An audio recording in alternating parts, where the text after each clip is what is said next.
Yo no sé si esta convención la vieron ustedes en el Derecho Internacional Público 1. Ustedes me dicen.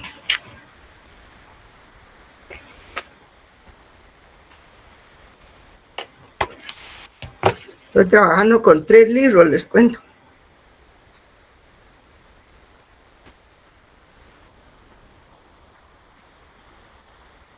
Ahí se ve, licenciada. ¿Sí se ve? Sí se ve bien claro.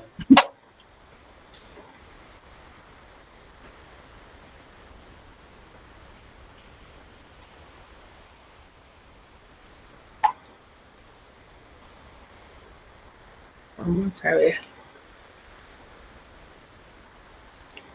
Entonces, ya más ilustrativo no puede ser, ¿verdad?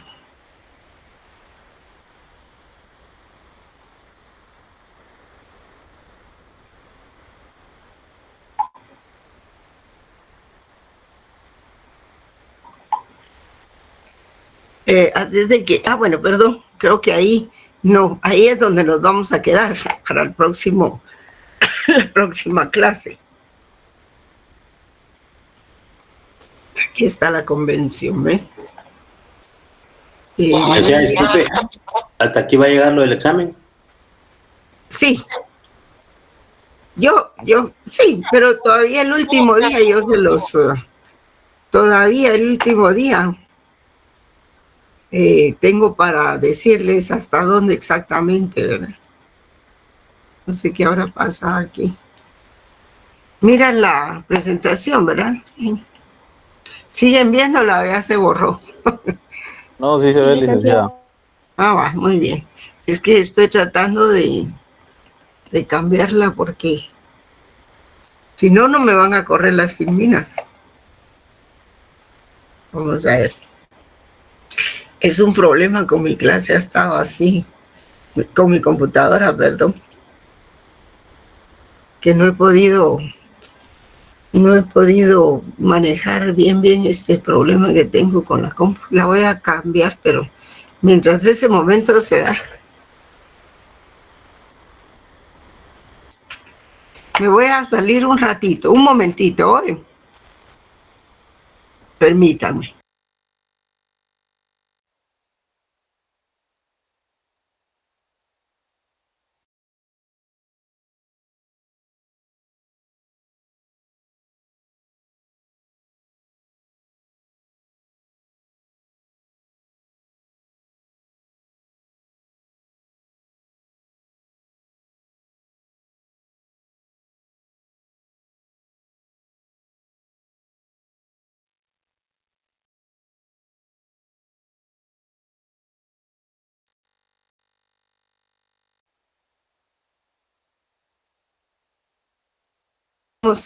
Estamos nuevamente ya en línea, jóvenes. Ahorita no van a ver la presentación. Es hasta este momento. Solo me indican si ven la presentación.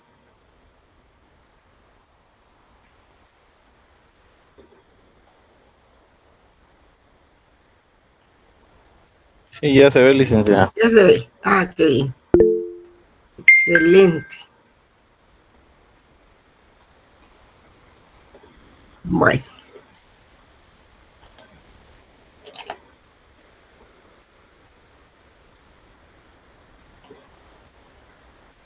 Bien, entonces está la Convención sobre el Derecho de los Tratados, ¿verdad? Así se llama, Convención de Viena sobre el Derecho de los Tratados. Entonces, en términos generales, pues es la más importante negociación jurídica a nivel internacional es el tratado.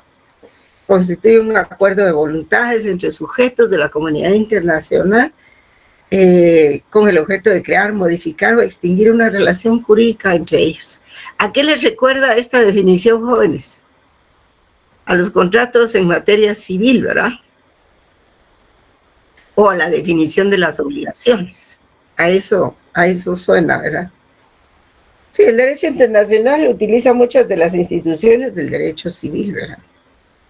Es decir, por ser el documento en el que se consignan por escrito los derechos y obligaciones de los firmantes hace que sea también un instrumento que regule el comportamiento recíproco de los participantes.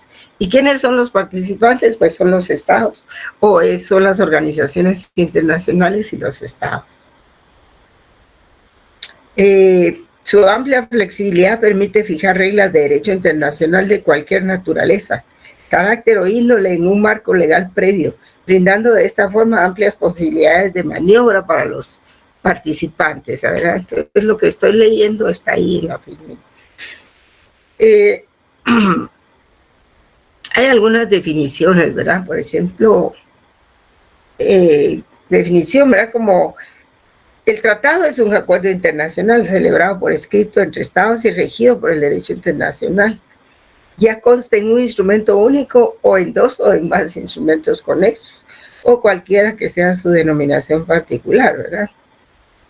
Esa definición no contempla los acuerdos entre estados que se rijan por el derecho interno, ni los convenios entre estados e individuos o sociedades privadas, ni cualquier acuerdo interestatal que no contemple algún tipo de relación jurídica preliminar.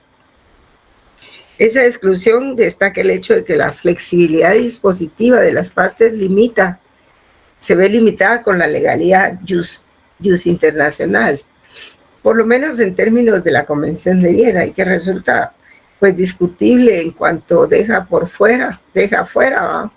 Los acuerdos verbales entre estados y los tratados entre los estados y organismos internacionales o entre estos últimos. Yo sé que ustedes no están muy familiarizados con toda esta terminología, pero bueno, vamos despacio, poco a poco, leyendo los documentos, después nos llegamos a enterar de todo, ¿verdad?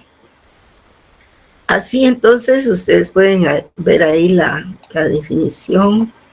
Luego la clasificación de los tratados, ¿verdad? Según la doctrina, los tratados se clasifican de acuerdo a algunos criterios, ¿verdad? Por ejemplo, de acuerdo con las partes firmantes, los tratados pueden ser bilaterales, que son entre dos estados.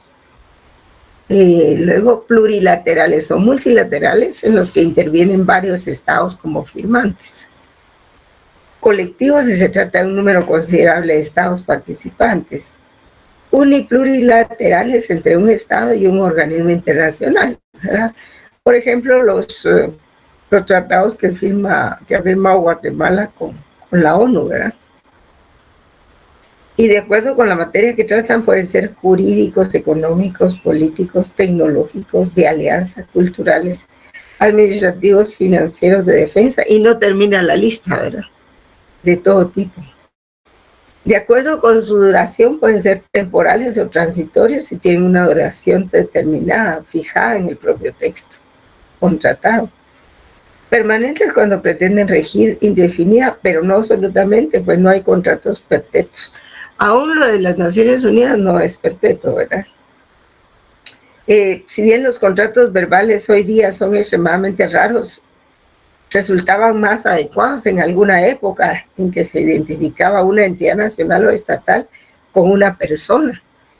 Y por ello, en una definición de tratado pueden dejárseles de lado, ¿verdad? Más aún cuando también en el momento actual el monismo judicativo del Estado se encuentra en cuestión.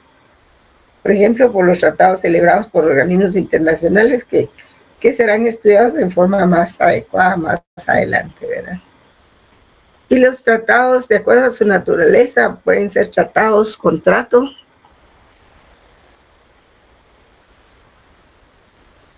o negocio jurídico. La palabra lo dice, ¿verdad? De acuerdo a su naturaleza, pueden ser tratados, contrato o negocio jurídico, y pueden ser tratados ley. El tratado, contrato o negocio jurídico se establecen normas jurídicas individualizadas que regulan las relaciones mutuas entre las partes y sus efectos esencialmente subjetivos, en el que participan un número pequeño de estados, ¿verdad? Y los tratados ley, si su objetivo es fijar reglas generales para los estados, normas jurídicas de derecho internacional comparables con leyes que surgen del acuerdo de voluntades de un gran número de estados, con el fin de establecer normas objetivas. Sí, por ejemplo, cuando aquí cuando Guatemala firma la Convención de Belén do Pará, de ahí se deriva una cantidad de obligaciones que consisten en emitir diferentes leyes objetivas para hacer cumplir la convención. Por ejemplo, la ley contra la violencia, la ley de violencia contra la mujer o contra los niños, el código de los niños, el código de la niñez y diferentes leyes, normas que se convierten en ley para cada uno de los estados que firman. O por ejemplo aquí, como dice el ejemplo, ¿verdad? El convenio de Montevideo y Caracas sobre el derecho internacional sobre asilo y extradición. De hecho, después de esa convención, pues hay un normativo para los casos de asilo y hay una ley, pues, no un normativo. Y para los casos de extradición, que dicen cómo se tramita el asilo o la extradición, quiénes pueden ser sujetos de asilo o extradición. No es una ley, son dos leyes diferentes, ¿verdad? Y cómo se tramita, cuáles son las autoridades que intervienen, qué tipos de asilo existen, en fin, ¿verdad? Se vuelven las obligaciones contraídas en una convención, se vuelven leyes hacia lo interno, por eso se llaman así. Y en cuanto a la capacidad y facultad para celebrar tratados, pues esa capacidad que es el poder que se tiene para celebrar formalmente acuerdos de ese tipo y por lo mismo de obligar y obligarse respecto de ellos. La capacidad es plena cuando se puede celebrar todo tipo de tratados sin restricción funcional alguna. Y es limitada en tanto cuando solamente se puede celebrar cierto tipo de tratados, ¿verdad? Ahí lo dice la FILMIR.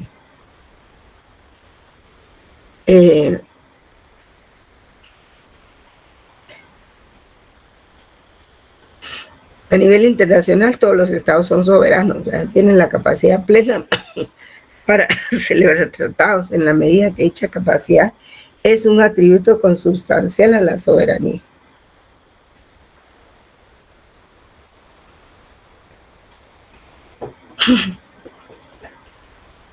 Y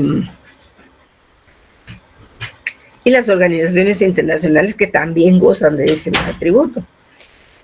Pero en el supuesto de que los tratados que celebren deriven de sus funciones y sean compatibles con la letra y el espíritu de sus diferentes constituciones, ¿verdad?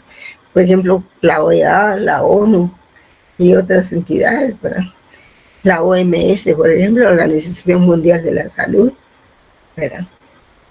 Y otros sujetos de derecho internacional poseen una capacidad especial para celebrar contratos, como el caso de la Santa Sede, y vamos a verlo aquí más adelante, que posee la facultad de acordar tratados paralelos, que se llaman concordados. Asimismo, los estados diminutos, ustedes pueden leer ahí Andorra, Lesoto, San Marino y otros.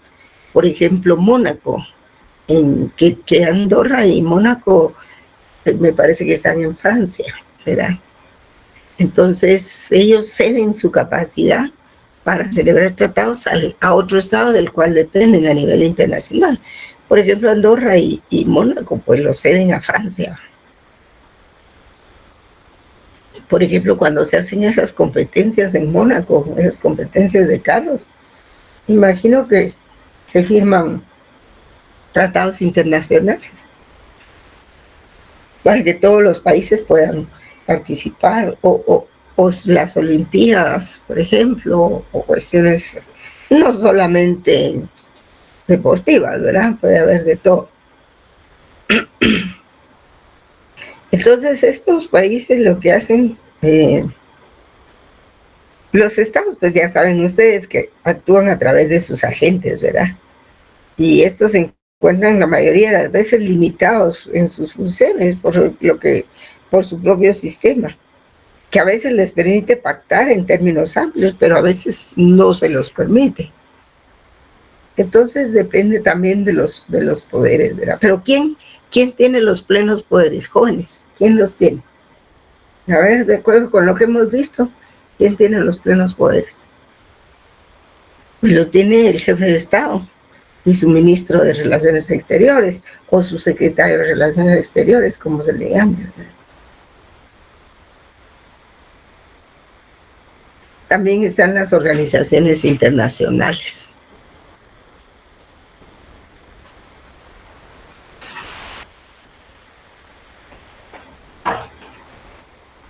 Aquí está.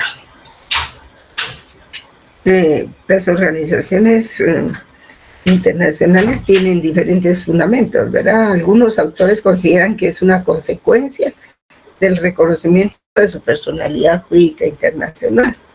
Otros dicen que el poder para celebrar tratados se les confiere expresamente en sus pactos constitutivos, ¿verdad? Y otros se inclinan no tanto por lo que expresamente se asienta en esos documentos constitutivos, sino en la interpretación que de ellos se haga. O normalmente, ordinariamente, la facultad para celebrar tratados pues recae en las autoridades competentes designadas por el mismo Estado para que actúen en su nombre. Generalmente las autoridades máximas en materia de relaciones exteriores, ¿quiénes son, joven?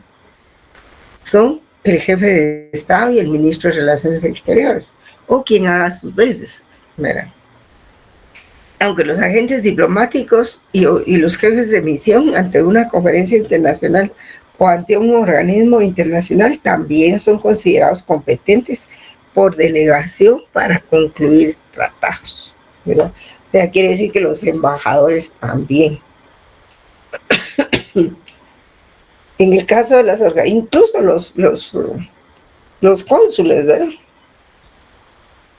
Si se hace necesario, por ejemplo, como Guatemala, que no tiene un consulado y un embajador en cada país, ¿no? Apenas lo tienen unos cuantos.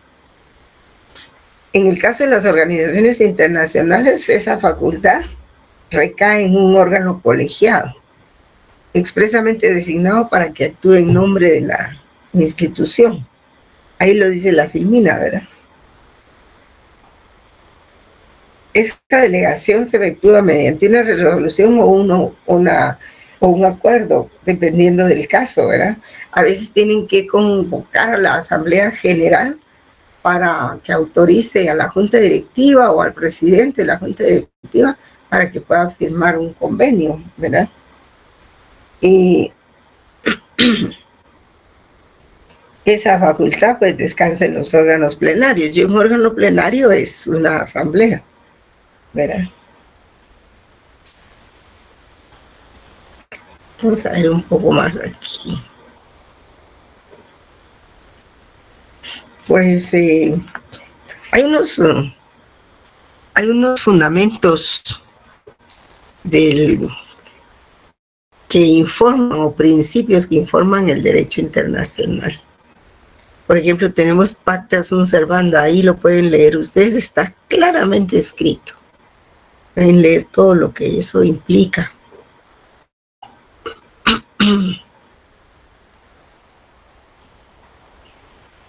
Léanlos mientras yo voy a ingresar a unos compañeros jóvenes. Sí, alguien levantó la mano, jóvenes. Quería hablar. Sí, licenciada, solo era para si uno de los, cuando estaba hablando del tema de los tratados conjuntos, un ejemplo de eso podría ser el Tratado de Libre Comercio. Sí, cabal. Por ejemplo, el Tratado de Libre Comercio, o por ejemplo, un convenio que yo no sé si Guatemala ha suscrito tratados con El Salvador, dicen que sí, para la cuestión de las pandillas, para el control de las pandillas. Creo que ese podría ser otro, ¿verdad? Que así son... es el Tratado del Atlántico. No me recuerdo. No, el de la OTAN no. Ese ya es más amplio.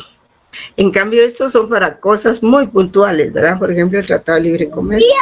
No le hables así. ¿Alguien abrió su micrófono, Mary Rocío? ¿Tiene abierto su micrófono?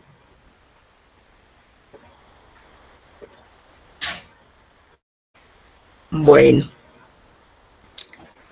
Vamos a tratar de ingresar a otros alumnos. Vamos a ver cómo nos va. Es que mi computadora se bloquea cada vez que tengo que ingresar a un alumno. Y se supone que ya debían de estar todos adentro de la clase, pues. Bueno, vamos a ver si no se me descontroló. Entonces, el pacta sunt servanda quiere decir que los tratados deben ser cumplidos, ¿verdad? Es un principio fundamental, pero fundamental, jóvenes, del derecho internacional. Y se regula en el artículo 26. Por ejemplo, el principio absoluto contemplado en la Convención de Viena del 69, todo tratado dice que todo tratado en vigor obliga a las partes y debe ser cumplido por ellos de buena fe, que es otra regla universal, ¿verdad? Pacta sunt servanda es una regla universal con todas las características de una norma consuetudinaria de derecho internacional. Es una regla también o elemento universal de moralidad y de ética, porque se supone que quien representa al país pues lleva el sentir y el pensar de su sociedad, pero es para bien, pues no es para mal, ¿verdad? Por eso se habla de la moralidad y de la ética. Y determina que los tratados internacionales son obligatorios. Porque si Guatemala no cumple un tratado, pues tampoco van a respetar a Guatemala en otro lugar. La van a bloquear, le van a quitar las cuestiones de comercio. Ya ven ustedes que le quitaron el ingreso de cardamomo, no me acuerdo en dónde, por esas malas prácticas de los gobiernos, ¿verdad? De no cumplir con los acuerdos. Es la norma jurídica internacional. El pacta sunt servanda es una regla de norma internacional de carácter coercitivo. Ahí lo coloqué todo en la filmina para que no falte ningún elemento. Coercitivo, para asegurar el cumplimiento de los compromisos internacionales, al no existir un ente que se encargue de velar por dicho cumplimiento. Porque, por ejemplo, si Guatemala no cumple un convenio, como no cumplió el de la CICIG, ¿verdad? Entonces, ni modo que van a llevar al Estado a la cárcel, eso no se puede. Tiene que ser otro tipo de medidas los que se tomen ahí, que es una represalia prácticamente, ¿verdad? Otro principio es bona fide, que quiere decir buena fe. Está en el artículo 26 de la Convención, que establece que todo tratado debe ser cumplido de buena fe. Y significa que los estados deben cumplir un tratado con la más estricta moral, rectitud, honestidad, ética, verdad y honradez en la acción. Es un principio absoluto relacionado con la prohibición del abuso del derecho. No hay que hacer abuso del derecho ni interpretar o tergiversar las normas del derecho. Incluso cuando la acción formalmente jurídica está en contra del ordenamiento jurídico establecido. No se puede invocar el ordenamiento jurídico interno si ese tratado ya fue aprobado y ratificado, ¿verdad? Ahí abajo dice la Convención sobre el Derecho de los Tratados, en su artículo 27 señala que no se pueden invocar las disposiciones de su derecho interno como justificación del incumplimiento de un tratado. Si se deja a voluntad de las partes el cumplimiento o incumplimiento, la seguridad de las relaciones internacionales estaría comprometida. Se viene abajo y sin la buena fe de este orden jurídico caerían por su propio peso. Por eso son importantes estos principios. Y todo esto es derecho natural, ¿verdad? No se debe utilizar el derecho en contravía, ¿verdad? Es decir, cuando la acción, incluso formalmente jurídica, está en contra del ordenamiento jurídico establecido. Tenemos otro principio también, jóvenes. Es ex consenso advenitum vinculum, que significa del consentimiento deviene la obligación. Uno se consiente y ya tiene obligaciones, ¿verdad? Solo a través del consentimiento los estados se comprometen en obligaciones jurídicas o comprometen a su contraparte en un contrato. El Estado, por tanto, debe manifestar expresamente su aprobación en la creación, modificación o extinción de obligaciones y derechos, únicamente a través de los órganos y canales previstos para ello. Porque de lo contrario, cualquier acción de cualquier ciudadano carecería de legitimidad, ¿verdad? Indudablemente este principio requiere de unas cláusulas previas para asegurarle que el consentimiento es auténtico. Ahí lo pueden leer ustedes. No voy a leer ese pedazo porque estoy mal de la garganta y me puedo ahorrar. Iniciaba una pregunta. Sí. Y este material está en el libro de Paredes, ¿verdad? Ese material está en todos los libros. El de Ochaíta también. Sí, el de Carlos Larios, tal vez no con ese detalle, ¿verdad? Pero este es del libro de este señor Alberto Molano, el colombiano, que está en la bibliografía. Pero es un libro muy grande. Es un libro muy grande, pero bueno. Gracias, Lencia. Sí, también está en ese, también está en el del doctor Padilla, ¿verdad? Que les conté, ¿verdad? Que nos va a ir a hacer una presentación de su libro el viernes. Pero es el viernes de la otra semana, ¿verdad? No. Antes del examen. Y está el otro también, que es Res Inter Alios Acta, que dice, los tratados solo crean obligaciones entre las partes. ¿Verdad? Y este principio es relativo. Por ejemplo, si ustedes cuando sean profesionales tienen la suerte de trabajar en el servicio diplomático, pues qué bueno, ¿verdad? Pero ya tienen las bases, los fundamentos de lo que es todo este derecho internacional, ¿verdad? Uno nunca sabe a dónde va a llegar, hasta dónde va a llegar, ¿verdad? Y pues estos conocimientos son fundamentos del derecho. En sí es parte de la cultura. Este res inter alios actas, los tratados solo crean obligaciones entre las partes. Es relativo.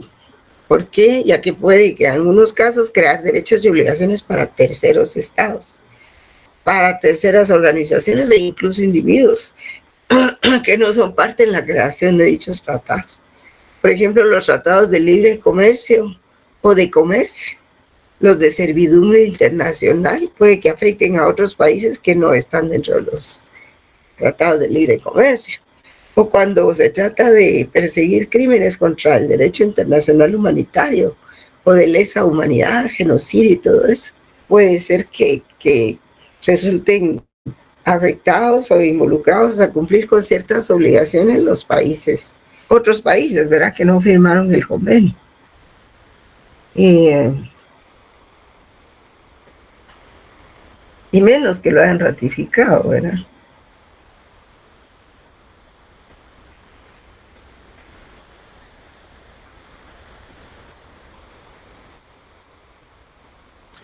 Sí, y dice que el acta final de la Conferencia de Viena declara expresamente que se prohíbe ejercer coerción militar, política o económica en la conclusión de cualquier tratado, ¿verdad? Ahora, como ejemplo de un pacto que puede llegar a obligar a terceros, están, por ejemplo, los tratados de comercio, ¿verdad?, que ya les había dicho a ustedes. Y los crímenes contra el derecho internacional humanitario de lesa humanidad. Y la conclusión, bueno, ese es les puse aquí algunos términos empleados a manera de un glosario de términos que se utiliza mucho en derecho internacional. El término tratados, ¿verdad?, o convenios. Lo que es la ratificación, la aceptación, aprobación y adhesión. Estas son formas de obligarse por los tratados. Lo que son los plenos poderes, que son los que ostenta el presidente de la República o el jefe de Estado, ¿verdad?, según la administración del país, y el ministro o secretario de Relaciones Exteriores. La Reserva es una institución muy importante, jóvenes. Es un mecanismo, es una institución jurídica mediante la cual un Estado, al firmar un convenio que ya está hecho, ¿verdad?, en donde no participó en las discusiones, puede hacer una reserva de los artículos que no se compromete a acatar, ¿verdad? O a cumplir. Y eso se llama reserva. Puede firmar el tratado, pero puede decir, yo me reservo el derecho de cumplir o no con los artículos tales, tales y tales, ¿verdad? Y lo señala. También otro término que se utiliza mucho es el Estado negociador. El Estado negociador es el que participa en las discusiones del pacto, del tratado, ¿verdad? Que está desde el principio. Y el Estado contratante es el que se adhiere nada más cuando ya se discutió y ya está vigente. Y Estado parte es cuando ya firmó el convenio, entonces ya es Estado parte. Y tercer estado es el estado que sin firmar el tratado se ve afectado por ese tratado, ¿verdad? Y la organización internacional ya saben ustedes qué es. Sí, Aguirre, usted me estaba preguntando algo. Sí, licenciada, solo para complementar lo que habíamos hablado del Tratado de Libre Comercio, accesoriamente se generó el Pacto para la Seguridad del Triángulo Norte. Ajá. Que es un pacto en el cual se comprometen los países de, en este caso, Guatemala, El Salvador, Honduras y México para combatir lo que es el tráfico de drogas y las pandillas a nivel del Triángulo Norte, accesoriamente no, sí. Qué al interesante. Tratado de Libre Comercio que es dentro del Triángulo Norte también. Ajá. Por eso fue que me confundí, que dije Atlántico Norte, pero es Triángulo Norte. Únicamente. Ajá. Sí. Ajá. Entonces, veamos ahora otra parte del convenio, ¿verdad? Que es la conclusión de los tratados, que son las etapas de la conclusión de un tratado, ¿verdad? O sea, de la conclusión del procedimiento, que en términos generales comprende 3 etapas, ¿verdad? Que sería la negociación, la firma y la ratificación, ¿verdad? Eso es lo que hace que se cierre un tratado, ¿verdad? Entonces, vamos a ver aquí. Pregunta, pero un país puede ser firmante, pero si no ratifica el tratado, ¿lo obliga a cumplirlo o no? No. Si requiere ratificación, porque hay tratados que no necesitan ratificación. Por ejemplo, la vez pasada creo que Brasil donó, por ejemplo, los tratados de donación de leche para niños, para infantes, ¿verdad? O tratados de ese tipo, solo requiere la firma del Ejecutivo nada más y no requiere ratificación. O ratificación solo del Ejecutivo. Pero si son tratados que requieren ratificación, entonces, y no se dio esa ratificación, aunque se haya firmado, no es obligatorio para el país, ¿verdad? Entonces, solo lo firmó una persona, tal vez el ministro, pero si requería ratificación y no se dio, porque ¿quién da la ratificación, jóvenes? A veces la da el Ejecutivo, pero a veces normalmente la da el Congreso. Depende, ¿verdad? De qué, dentro de sus atribuciones. Acuérdense que está el inciso K, aquel del artículo 173, me parece, que está dentro de las atribuciones del Congreso. ¿En qué tratados tiene que pronunciarse y ratificar el Congreso? Todo está regulado, ¿verdad? Entonces veamos la conclusión de los tratados o etapas. Está la negociación, que es la discusión en la que manifiestan la voluntad de sus representados, que son los estados y las organizaciones, y sus respectivas posiciones respecto de un asunto del tratado en sí. En algún momento se detiene temporalmente para retomar el orden y continuar, ¿verdad? Las conversaciones se cierran con la firma del acta final.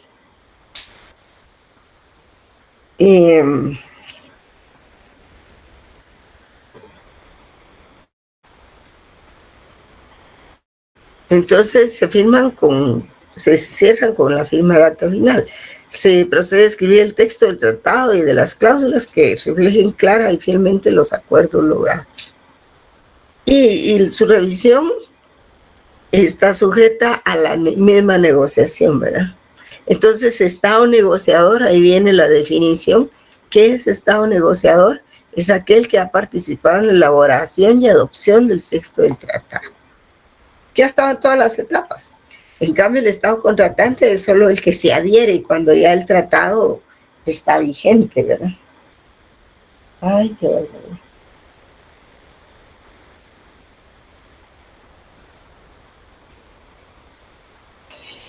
Ay, Dios. Bueno. Luego está la firma del tratado, ¿verdad? Es el artículo 12 del tratado mismo.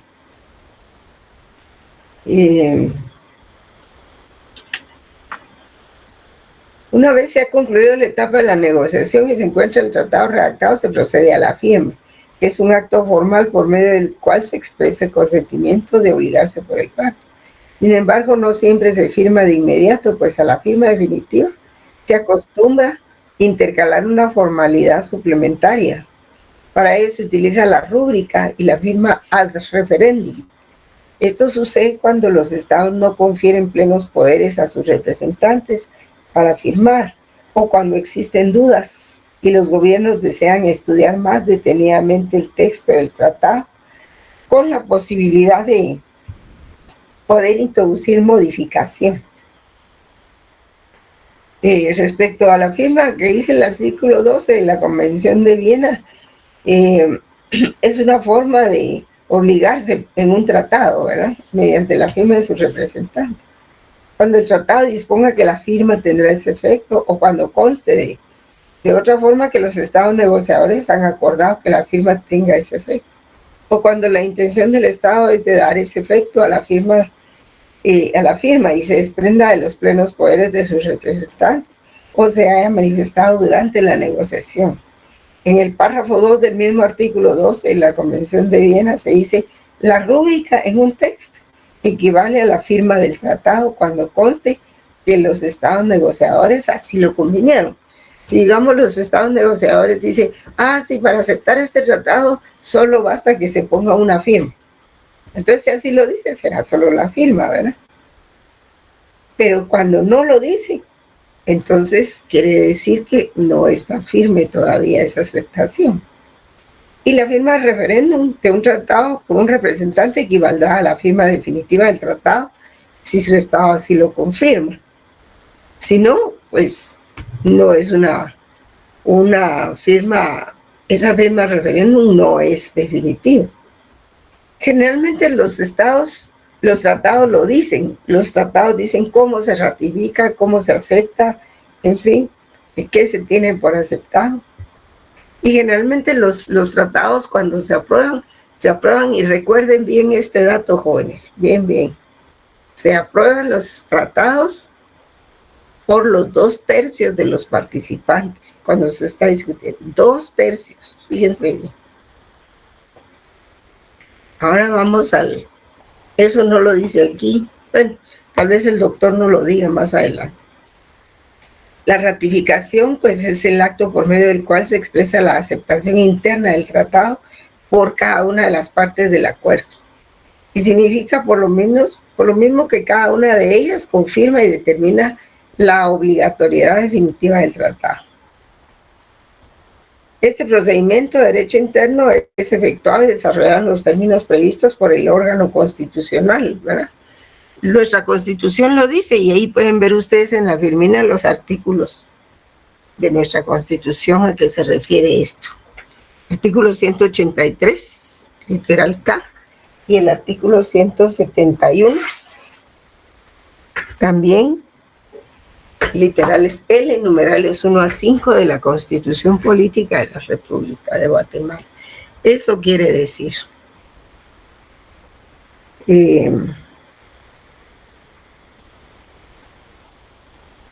el objetivo de la ratificación es garantizar la legitimidad en la admisión de un compromiso. Fíjense bien, jóvenes, apunten eso. El objetivo de la ratificación es garantizar la legitimidad de un compromiso por las partes al mismo tiempo es facilitar una oportunidad más para analizar y estimar las obligaciones a que cada uno de los estados se verá sometido por el tratado. Si se lo ratifica, ello quiere decir que el estado da su consentimiento en obligarse por el tratado. Si no, el tratado firmado no tiene valor jurídico. Que era lo que estaba preguntando por ahí. ¿Verdad? Si el tratado dice que necesita ser ratificado y no tiene la ratificación, entonces no tiene valor jurídico para ese país, ¿verdad? Aunque los otros sí lo hayan hecho. Sin embargo, la ratificación no es un elemento indispensable dentro de los tratados internacionales, por cuanto no existe la obligación de ratificar los tratados, a no ser que se establezca expresamente dentro de los tratados. Por ello, en el tratado las partes deben establecer claramente si es necesaria la ratificación o si con la sola firma bastará. Y eso tiene que ser bien claro. El consentimiento de un Estado en obligarse por un tratado se manifiesta mediante la ratificación cuando el tratado disponga que tal consentimiento debe manifestarse así, o cuando conste de otro modo que los Estados negociadores han convenido que se exija su ratificación. Entonces, el órgano facultado para la ratificación, por ejemplo, en Guatemala, ¿cuál es? El Congreso de la República o el mismo Ejecutivo, depende, ¿verdad?, de qué se trata el tratado. Examinará a fondo el tratado, examinará, cotejará con las normas constitucionales también, para que con pleno conocimiento otorgue o niegue la ratificación o presente las respectivas reservas, ¿verdad? Sí. Puede ser que sí se pueda afirmar haciendo reserva de algunos artículos, ¿verdad? También puede ser el caso de una ratificación condicionada, es decir, que la ratificación la condicione el Estado o a la reunión de ciertos requisitos posteriores, ¿verdad? O cuando el representante del Estado haya firmado el tratado a reserva de la ratificación.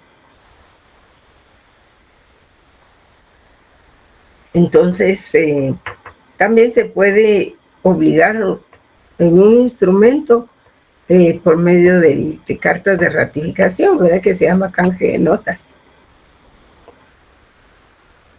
En los tratados multilaterales o colectivos, pues la práctica ha establecido utilizar el sistema de depósito de instrumentos de ratificación, para lo cual se nombra un organismo internacional como depositario. Generalmente es la Secretaría de la ONU, que recibe las cartas de ratificación e informa a las partes del tratado el número de instrumentos de ratificación depositados. Y una vez sorteado este paso, es indispensable también la notificación del instrumento de ratificación.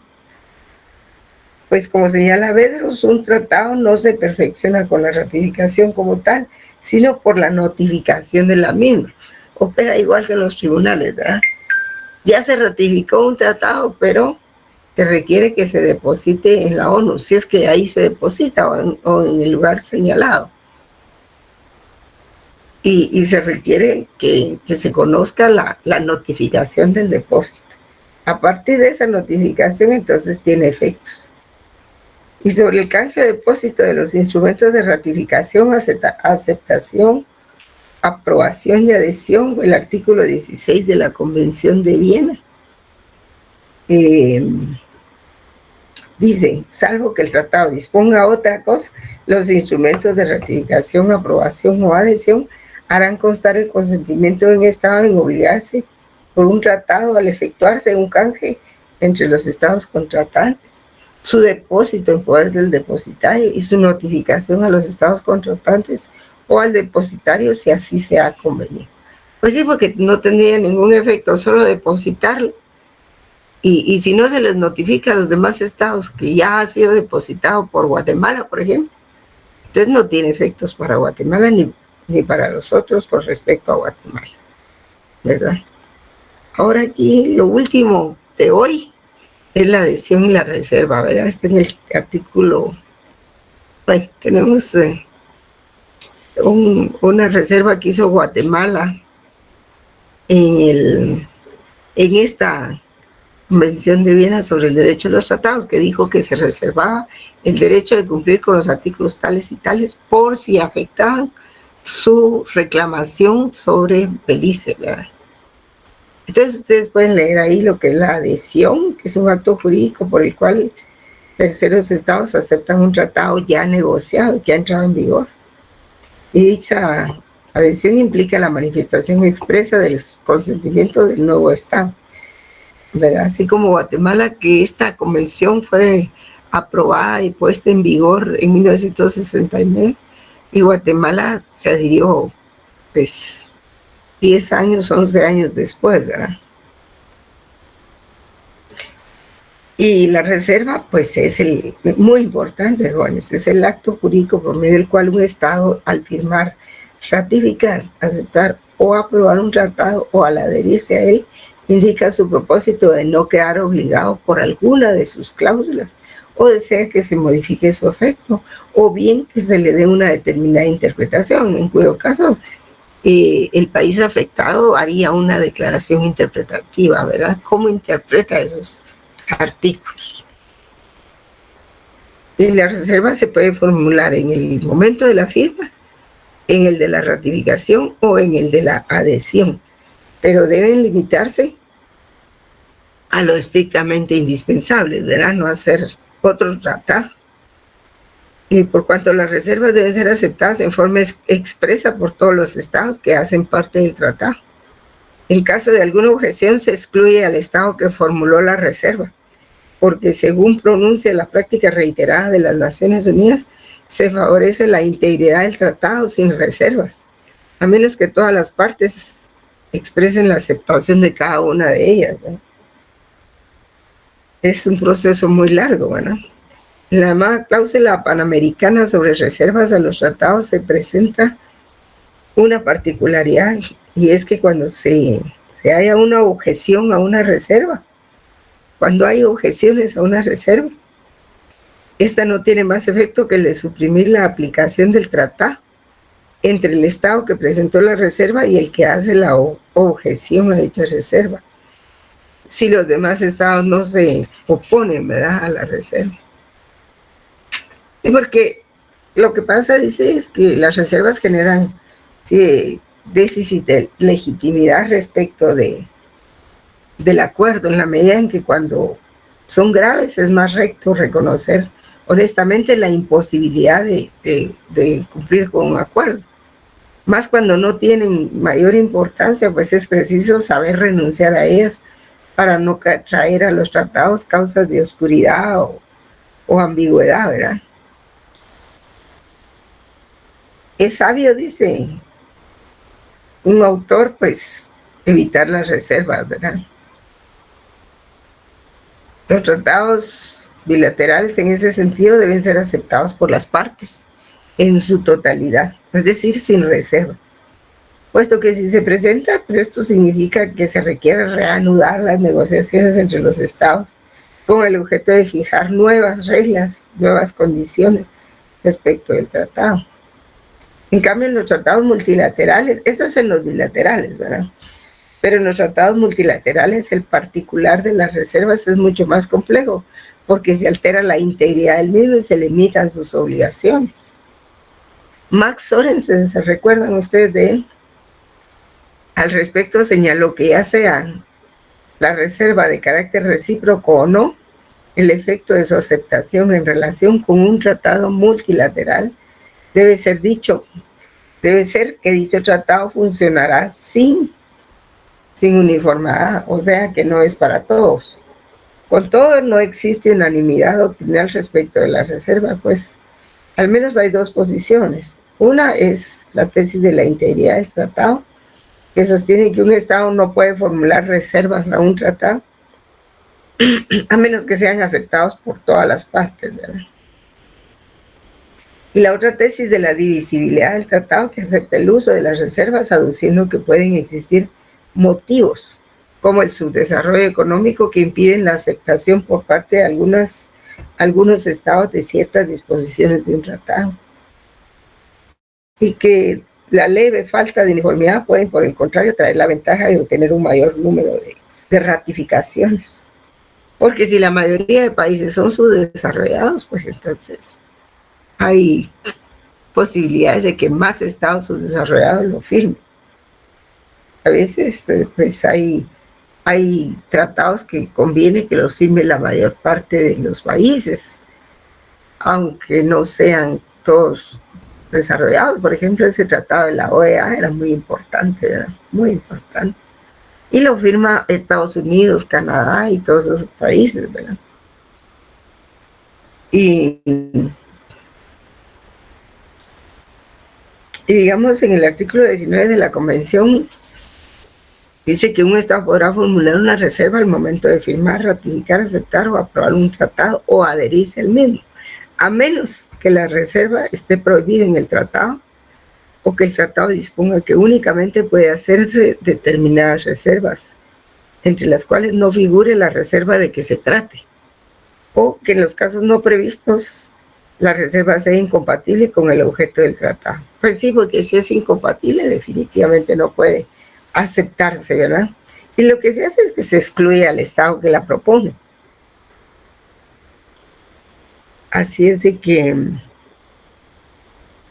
no puede modificar las disposiciones del tratado en lo que toca a las demás partes en sus relaciones mutuas. En tanto, la misma Convención de Viena, en sus artículos 22 y 23, dispone que la reserva y las objeciones, por la misma razón, pueden ser interpuestas, pueden ser retiradas en cualquier momento, siempre y cuando se eleven por escrito a todas las otras partes del tratado, a no ser que el tratado ordene otra cosa. El que manda ahí es el tratado. Bueno, jóvenes, aquí vamos a dejar, esto todavía sigue la convención, pero lo que tendríamos que ver son las causas de invalidez por error, dolo, corrupción o coacción. Todas esas causas pues las vamos a tener que ver en clase presencial, ¿verdad? Porque no hay otra forma, nos toca clase presencial. Bueno, jóvenes, hasta pronto. Nos vemos. Feliz noche, que sigan mejor. Feliz noche, licenciada. Feliz noche, licenciada. Gracias, igualmente, Que jóvenes. se mejore pronto. Gracias, muy amables, muy amables. Hasta pronto. El otro día, Sí.